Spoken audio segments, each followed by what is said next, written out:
So Daniel chapter 1, we've got King Nebuchadnezzar from Babylon coming to Jerusalem in Israel. He comes and besieges the city to take it over, but God delivers the city to him. So he quickly takes control, but he understands to solidify his position, he needs to get some people of influence from within the city to assist him with his quest.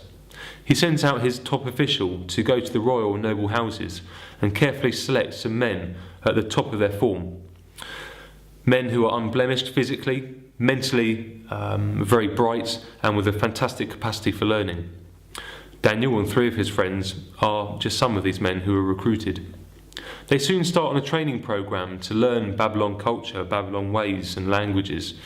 But in essence, what it really is, it's a brainwashing process to remove the Jewish background from these men. And part of that was changing their names also.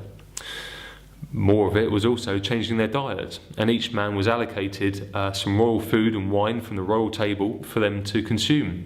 However, Daniel took issue with this. It says, "But Daniel resolved not to defile himself with the royal food and wine, and he asked the chief official for permission not to defile himself in this way."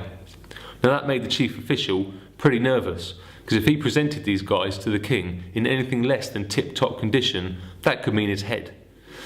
But Daniel reasoned with him and said, "Give us 10 days, give us vegetables and water for that period of time, and we'll see where we're at."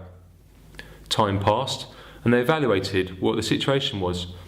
Daniel and his 3 friends were well nourished, physically fit, and very healthy, even more so than the other men that were there. Some time later on, the king called all of the men in front of him to examine what they had learned, and he very carefully put them through a very strict process to understand the depth of their knowledge. And again it says here, "In every matter of wisdom and understanding about what the king had questioned them, he found them," these 4 guys, 10 times better than all the magicians and enchanters in his whole kingdom.